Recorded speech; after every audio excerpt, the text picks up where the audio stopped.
우리가 지난주까지 하나님을 만난 사람들 시리즈를 다루었습니다. 지금까지 우리에게 큰 은혜로 역사하신 줄 믿습니다.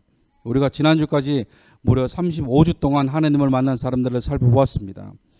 그동안 살펴보았던 인물이 몇 명이었는지 기억나시나요? 무려 28명입니다. 지금까지 살펴보았던 인물들을 열거하면 욥을 시작으로 욥, 입다, 요나, 삼손, 라합, 보아스, 롯, 기드온, 에녹, 나다나엘, 삭개오, 부자 청년, 마르다와 마리아, 예수님의 유괴 어머니 마리아, 디모데, 바나바, 아브라함의 조카 롯, 모세, 갈렙, 아간, 한나, 사무엘, 요아스, 에스더, 에스라, 음행 중에 잡힌 여인, 그리고 지난주와 지지난주 2주 동안 살펴보았던 사마리아 여인까지 무려 28명입니다. 이 28명 인물을 통해 하나님이 우리에게 주신 교훈들과 은혜들이 많습니다.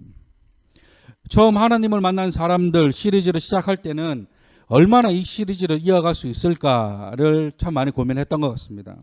이 시리즈를 계속해서 이어갈 수 있을까도 걱정이 많았었습니다. 하나님께서 은혜 주셔서 지금까지 이어갈 수 있었던 것 같습니다. 우리 다시 한번 하나님께 우리 박수로 영광 올려드리겠습니다. 이 마음 같아서는 책거리 하듯이 파티를 하고 싶지만 나중에 기회가 되면 지금까지 주신 은혜들을 다시 한번 되뇌는 시간이 있기를 바랍니다. 이 책거리가 뭐냐면 학교나 모임에서 책 한 권을 다 공부하면 그 기념으로 그냥 작은 파티 같은 걸 하는 걸 책거리라 그럽니다. 그런 의미에서 파티를 냈으면 좋겠다라는 것이죠. 그러나 아직 저와 여러분들이 달려갈 길이 멀고 험하기 때문에 파티는 다음으로 미루고 우리는 계속해서 말씀을 통해 우리의 모습을 점검하고 하나님의 은혜로 말미암아 계속해서 앞으로 나아가기를 원합니다. 그래서 오늘부터는 느헤미야를 통해 주시는 하나님의 은혜들을 살펴보려고 합니다. 역시나 이 느헤미야 시리즈가 얼마나 이어갈 수 있을지 모르겠으나 분명한 것은 이 시리즈를 통해서도 하나님께서 우리 가까운 교회에게 큰 은혜를 주실 줄 믿습니다. 그러면서 이번 느헤미야 시리즈의 이름을 현재 진행형 시리즈다 이렇게 이름을 붙여봤습니다. 오늘부터 시작되는 이 현재 진행형 시리즈를 통해서도 하나님께서 큰 은혜로 역사하실 줄 믿으면서 이 시리즈를 시작하려고 합니다. 또한 제가 왜 이 느헤미야를 통해 계속해서 말씀을 이어가려고 하냐면 몇 주 전부터 하나님께 기도를 했었습니다. 하나님을 만난 사람들 시리즈가 얼마 남지 않았는데 어떤 말씀을 전하는 것이 좋겠는지 좋을까요? 하나님께 기도하던 중에 우연히 제가 예전에 써놓았던 메모 하나를 보게 되었습니다. 몇 년 전이었던 것 같아요. 예전에 제가 교회를 개척하면 해야 하겠다고 생각했던 리스트들이 있는데 그 가운데 하나가 이 느헤미야 시리즈였습니다. 그 메모 안에는 불편한 설교 시리즈, 이 불편한 설교 시리즈가 뭐냐면 계속 교회 가면 설교하는 거, 설교 듣는 것도 불편하고 헌금하는 것도 불편하고 전도하라고 하는 것도 불편하고 이런 불편한 설교 시리즈도 있습니다. 또한 시편을 통한 하나님의 노래 시리즈, 찬양 속의 숨은 은혜 시리즈, 성경 익스프레스 시리즈, 성령의 열매 시리즈, 성령의 은사 시리즈 등등 많이 있었는데 그 가운데 가장 먼저 기록한 것이 100% 시리즈라는 것이 있었습니다. 이 100% 시리즈가 오늘부터 시작할 이 느헤미야 시리즈였습니다. 근데 왜 이 느헤미야 시리즈를 처음에 100% 시리즈라고 처음에 이름을 붙였냐면 우리는 때론 신앙생활을 하다가 보면 많은 고민을 할 때가 많습니다. 그 가운데 가장 많이 하는 고민이 뭘까 생각하다가 가장 많이 하는 고민이 있다면 하나님께 맡긴다고 할 때 이 맡긴다는 것이 하나님께 기도만 하고 나는 아무것도 하지 않아도 되는 것인가에 대한 고민일 것입니다. 그러나 우리가 나중에 더 구체적으로 살펴보겠지만 느헤미야는 다릅니다. 느헤미야서 가운데 등장하는 이 고민을 느헤미야는 하나님에 대한 신뢰 100% 그리고 우리가 현실적으로 해야 할 일 100%를 아주 정확하게 실천했던 사람이 이 느헤미야입니다. 그래서 이 시리즈의 추안을 100% 시리즈라고 이름을 처음에 잡았었습니다. 지금 생각해 보면 현재 진행형보다 이 100% 시리즈가 더 좋은 것 같기도 합니다. 그런데 이 시리즈의 이름을 왜 현재 진행형으로 잡게 되었냐면 느헤미야의 사역을 크게 두 가지로 나눌 수 있습니다. 하나는 무너진 성벽을 재건하는 것과 또 하나는 무너진 공동체를 재건하는 것이었습니다. 그런데 이 공동체를 재건하는 이 사역이 처음에는 잘 되는 것 같았지만 시간이 갈수록 처음은 그 개혁이 잘 되지 않는 겁니다. 그러나 느헤미야는 포기하지 않고 계속해서 개혁을 단행하면서 어떻게 해서든지 이스라엘 공동체가 다시 한번 하나님께 또한 하나님 앞에서 거룩한 백성으로 바로 설 수 있도록 최선을 다합니다. 그래서 저는 이런 느헤미야의 모습과 이스라엘 백성들의 모습을 보면서 안 될 것 같아 보이지만 계속해서 밀고 나가는 이것이 이 시대를 살아가고 있는 저와 여러분들이 인식해야 할 신앙의 모습이지 않나라는 생각을 하게 되었습니다. 지금도 우리의 믿음이 멈춰버리거나 뒤로 후퇴하는 것이 아니라 날마다 성장해가는 현재 진행형 믿음이었으면 하는 마음에 이 시리즈의 이름을 현재 진행형으로 잡아보았습니다. 오늘은 현재 진행형 첫 시간으로 우리가 앞으로 계속해서 살펴보게 될 느헤미야라는 성서는 어떤 성경인지 그리고 느헤미야라는 인물은 어떤 인물인지 알아보기를 원합니다. 먼저 느헤미야서는 지난 에스라에 대해 말씀을 전할 때 잠깐 말씀드렸지만 이스라엘이 포로 시기와 귀환 시대를 겪게 됩니다. 그 포로 시대와 귀환 시대를 겪으면서 있었던 이야기가 기록되어져 있는 성경이 구약 성경이 3권 있습니다. 에스라, 느헤미야, 에스더. 가장 먼저는 에스라서 그리고 에스더 그리고 느헤미야 순일 겁니다. 그러니까 1차 포로 귀환하고 2차 포로 귀환이 1차 포로 귀환 이후 70년 후에 있는데 그 공백기에 쓰여진 성경이 에스더서입니다.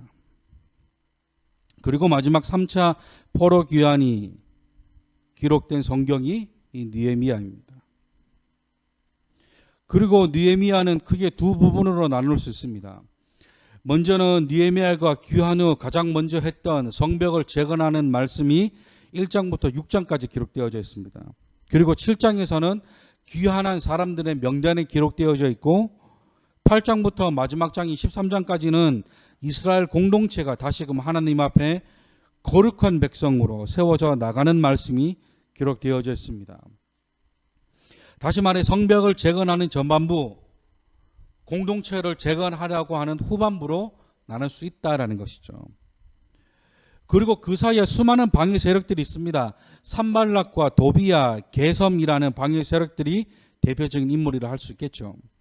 이들은 느헤미야와 이스라엘 백성들이 성벽을 재건하지 못하도록 계속해서 이들을 괴롭힙니다. 뇌물로, 음모, 술수, 사기, 유혹, 비난, 거짓 소문, 속임수, 방법을 가리지 않고 어떻게든 성벽 재건을 막으려고 하는 방해 세력들입니다. 그럼에도 불구하고 느헤미야는 하나님에 대한 100% 신뢰와 인간으로서 해야 할 100%의 최선을 가지고 단 52일 만에 성벽을 재건합니다. 또한 느헤미야와 함께 이스라엘 공동체의 재건을 힘썼던 인물이 에스라입니다. 이 두 사람은 동시대 사람입니다. 지난 시간에도 말씀드렸지만 에스라는 학자이자 제사장으로서 종교 지도자의 역할을 했던 사람이라 한다면 느헤미야는 평신도 지도자입니다. 제사장도 아니고 학자도 아닙니다. 그의 직책은 총독입니다. 지금으로 말하면 공무원이죠. 좀 높은 공무원. 또한 느헤미야서의 저자가 확실히 누구인지에 대한 견해는 많이 있습니다. 뭐 확실히 느헤미야다, 누구다 이렇게 단정 지을 수는 없지만 확실한 것은 자신의 삶을 돌아보고 있는 회고록만큼은 느헤미야 본인이 직접 기록한 것으로 보입니다. 그리고 이 느헤미야서가 독특한 것이 1인칭 시점으로 기록하고 있다는 것입니다. 이게 뭐냐면 내가 보는 것을 그대로 기록하고 있다는 겁니다. 내가 보는 것은 내 관점으로. 그렇다고 한다면 이 느헤미야라는 인물이 누구인지, 느헤미야의 어떤 모습을 저와 여러분들이 본받아야 되는지, 또한 우리가 그의 어떤 삶을 따라가야 하는지 우리가 알아보기를 원합니다. 가장 먼저 느헤미야는 기도의 사람입니다. 저를 비롯해 대부분의 사람들은 큰 일을 당하거나 걱정과 고민이 생기면 낙심합니다. 무기력함에 빠진다는 것이죠. 이 상황과 형편을 어떻게 헤쳐나갈까 고민하기보다는 그 순간 그 자리에 주저앉아 버립니다. 말 그대로 낙심이 찾아온다는 것이죠. 이 낙심이란 마음이 떨어지는 것을 낙심이라 말합니다. 떨어질 낙에 마음 심자. 바라던 일이 이루어지지 아니하여 마음이 상하는 것은 낙심이랍니다. 그러나 느헤미야는 달랐습니다. 느헤미야는 이런 낙심할 수밖에 없는 상황임에도 불구하고 그가 가장 먼저 한 것은 하나님께 기도하는 것이었습니다. 느헤미야 1장 4절 말씀을 우리 다 같이 한번 읽어보겠습니다. 시작. 내가 이 말을 듣고 앉아서 울고 수일 동안 슬퍼하며 하늘의 하나님 앞에 금식하며 기도하여. 아멘.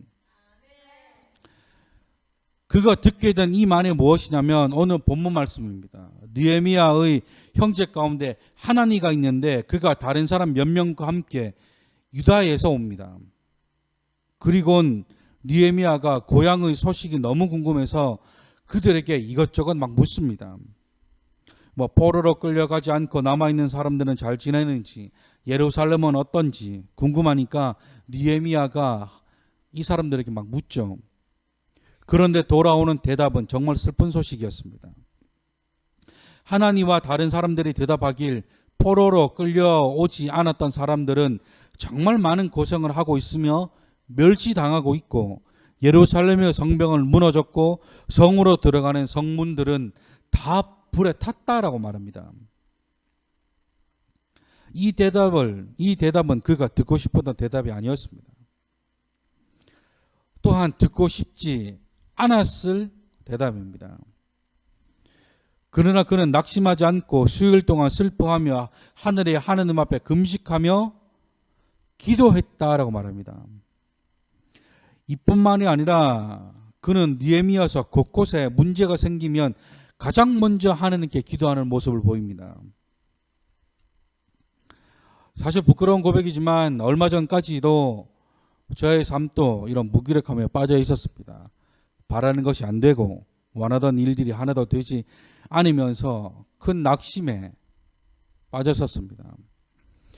그러나 목회자로서 설교자로서 하나님과 성도님들 앞에 말씀을 전해야 했기에 잠깐 시기였지만 기도로 일어나고 말씀으로 일어나는 시간을 보냈습니다. 그러나 분명한 것은 이 느헤미야를 통해 하나님께서 저와 여러분들에게 다시금 큰 은혜와 큰 능력으로 우리를 일어서게 하실 줄 믿습니다. 어떤 상황과 형편이 우리를 낙심하게 한다 할지라도 기도로 일어서시는 저와 여러분들이 되시기를 주님의 이름으로 축원합니다. 그런가 하면 느헤미야는 두 번째로 말씀의 사람이었습니다. 그는 무너진 공동체를 다시 일으켜 세우기 위해 가장 먼저 행한 것은 말씀으로 그들을 세우는 것이었습니다. 문제의 해결책을 다른 사람의 조언이나 세상의 방법이 아닌 하나님의 말씀으로 풀어가려고 애를 썼던 사람이었다라는 것이죠.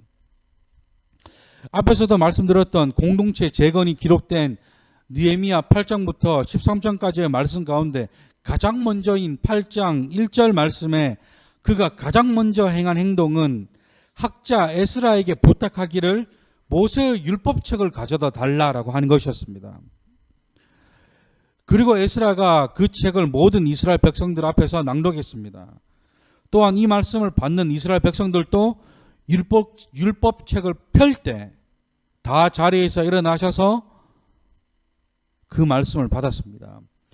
우리가 성경을 봉독할 때 자리에서 일어나는 것도 이 말씀에 그 근거를 두고 있는 것이죠. 아시겠지만 세상에는 수많은 책들이 많이 있습니다. 자기계발서, 어떤 지침서, 유익을 주는 책들, 학습에 관한 책들, 이 종류와 내용은 이로 말할 수 없을 만큼 방대하고 다양합니다. 하지만 성도에게 있어 가장 먼저 읽어야 할 책이 있다면 그것은 성경일 것입니다.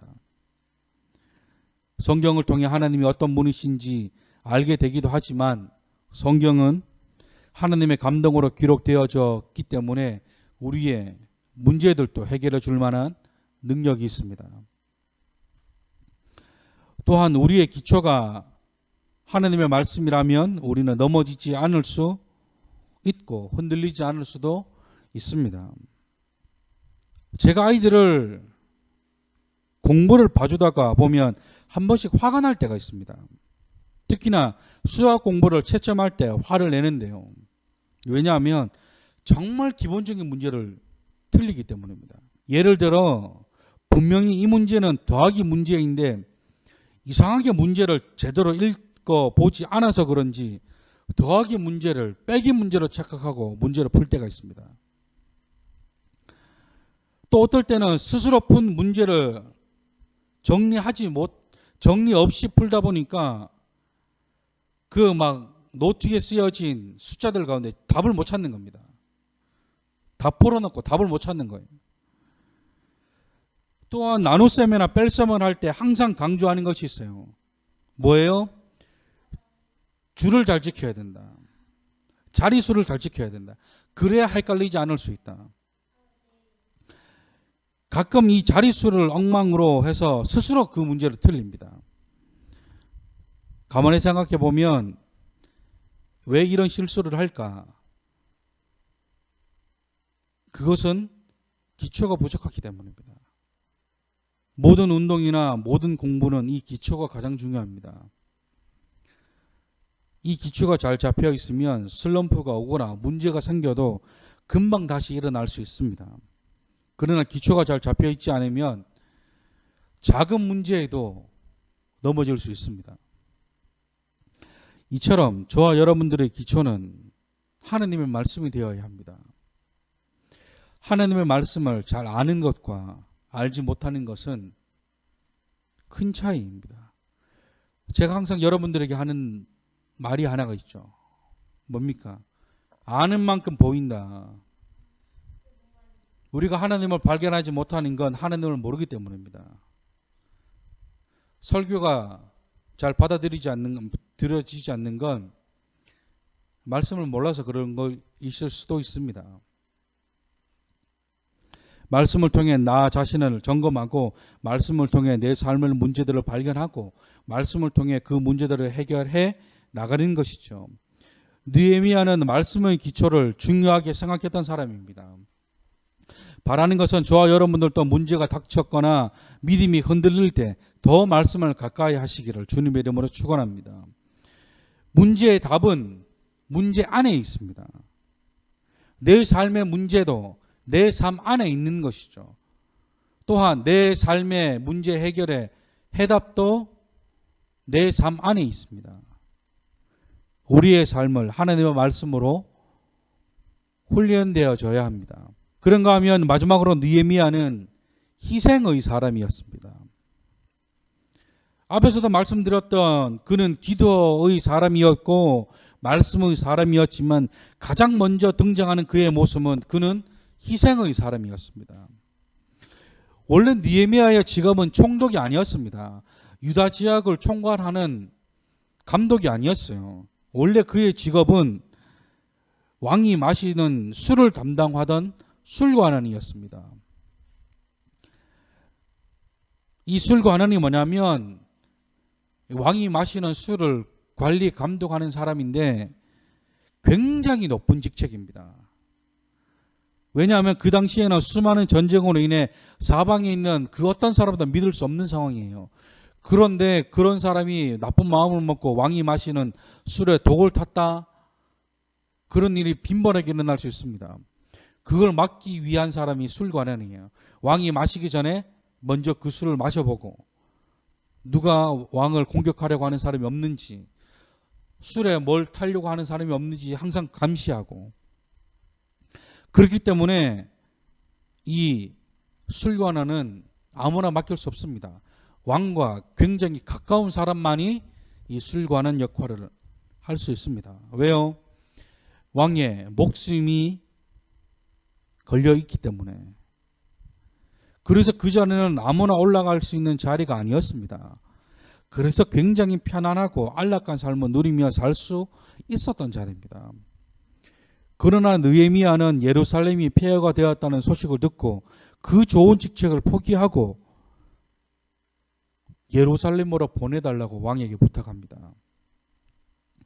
그러자 왕이 언제 돌아올 건지까지 묻습니다. 뭐예요? 그만큼 느헤미야를 신뢰했다라는 것이죠. 보세요. 우리는 편안한 자리에서 내려오는 것을 싫어합니다. 안전한 삶과 풍요로운 삶에서 벗어나는 것을 그리 좋아하지 않습니다. 그렇다면 하나님이 원하시는 것이 가난한 자들을 돕고 그들과 함께 있기를 원하신다면 우리는 그런 삶을 버릴 수 있을까? 느헤미야는 한치의 망설임도 없이 그 높고 큰 직책을 내려놓고 스스로 힘든 길을 택합니다. 뭐예요? 무언가를 이루기 위해서는 반드시 희생이 따르기 마련입니다.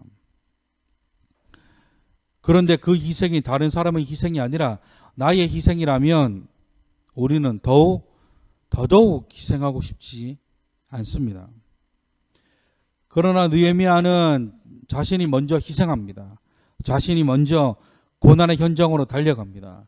하나님이 원하시는 것이 어쩌면 우리의 희생일 수 있습니다. 나의 수고와 희생을 통해 다시금 일어나는 것. 말씀을 정리합니다. 오늘은 현재 진행형 첫 시간으로 평신도 지도자이자 이스라엘의 총독을 역임했던 느헤미야에 대해서 우리가 살펴보았습니다. 그는 기도의 사람이자 말씀의 사람이었으며 그는 자신의 희생을 통해 공동체가 재건되기를 원했던 사람입니다. 지금 우리의 모습과 느헤미야의 모습을 비교해 보면 비교조차 할 수 없지만 이 느헤미야의 모습이 저와 여러분들의 모습이 되어야 합니다. 오늘 이 느헤미야의 모습을 보면서 나 자신을 돌아보셨으면 좋겠습니다. 나는 기도의 사람인가? 나는 말씀의 사람인가? 나는 희생의 사람인가? 바라고 원하는 것은 이 시리즈가 진행되면서 우리의 모습이 점점 기도와 말씀 그리고 희생의 사람으로 거듭나기를 원합니다. 이 시리즈가 진행되는 동안 항상 우리의 기도가 느헤미야를 닮아가는 자가 되기를 원한다는 기도가 되었으면 좋겠습니다. 우리 옆에 사람과 인사합시다. 느헤미야처럼 삽시다. 이 시간 이 찬양으로 하나님께 나아가셨으면 좋겠습니다. 우리를 사용하소서라는 찬양입니다. 이 찬양의 가사와 같이 교회가 교회되고 예배가 되는 그 놀라운 재건의 날에 저와 여러분들이 느헤미야와 같이 사용되기를 소망하셔야 합니다. 하나님, 느헤미야에게 임하셨던 그 은혜가 나에게도 임하기를 원합니다. 우리를 사용하소서. 이 찬양의 가사가 우리의 기도가 되기를 소망하는 마음으로 우리 찬양 하나님 앞에 올려드리시겠습니다.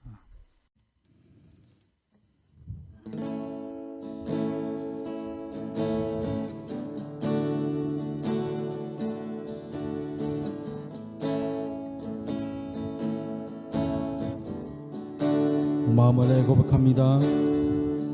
우리에겐 소원이 하나 있네.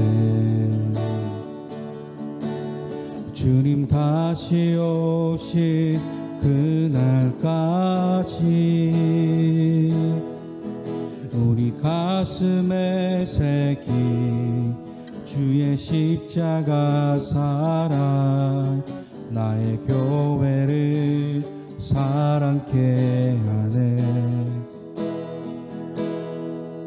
우리 교회를 향한 우리 마음 희생과 포기와 가난과 고난 하물며 죽음조차 우릴 막을 수 없네. 우리 교회는 이 땅에 임한 교회를 교회 되게 예배를 예배 되게 우릴 사용하소서. 진정한 부흥의 날 오늘 임하도록 우릴 사용하소서. 다시 고백합니다. 우리에게 소원이 하나 있네.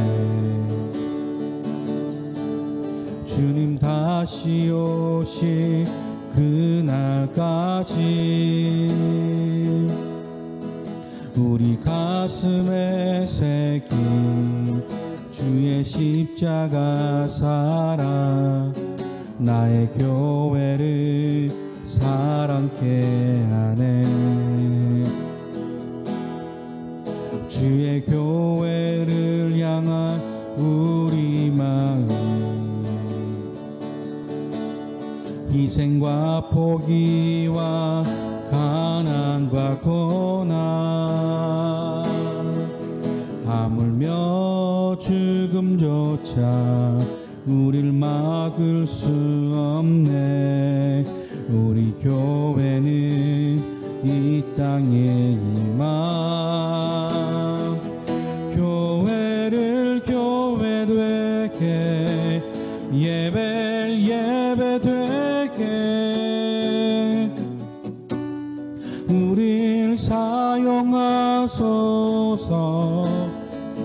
진정한 부흥의 날 오늘 임하도록 우릴 사용하소서.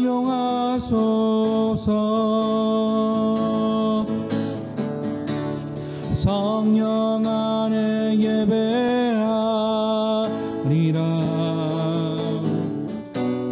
자유의 마음으로 사랑으로 사역하리라.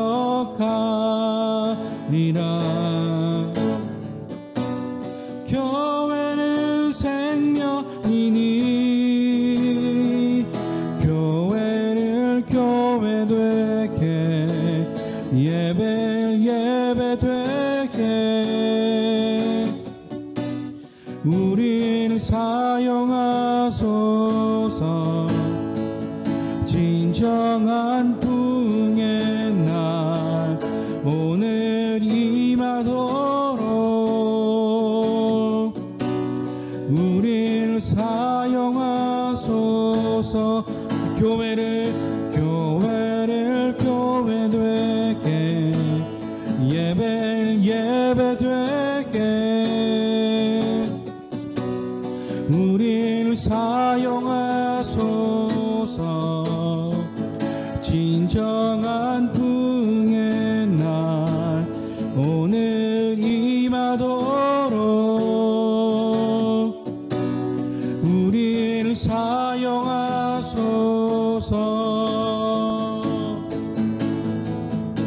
우리 시간 주님 앞에 기도하실 때에 아버지 우리가 니에미야와 같이 기도의 사람, 말씀의 사람, 희생의 사람이 되기를 소망합니다. 아버지 우리가 이 시리즈가 진행되는 동안에 우리의 모습이 점점 느헤미야의 모습으로 변화되어지기를 소망합니다. 주여 우리에게 큰 은혜를 부어달라고 우리 시간 주님 안에 생각하시면서 우리 기도함으로 나아가겠습니다. 기도하겠습니다.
사랑과 은혜가 풍성하신 하나님 감사합니다.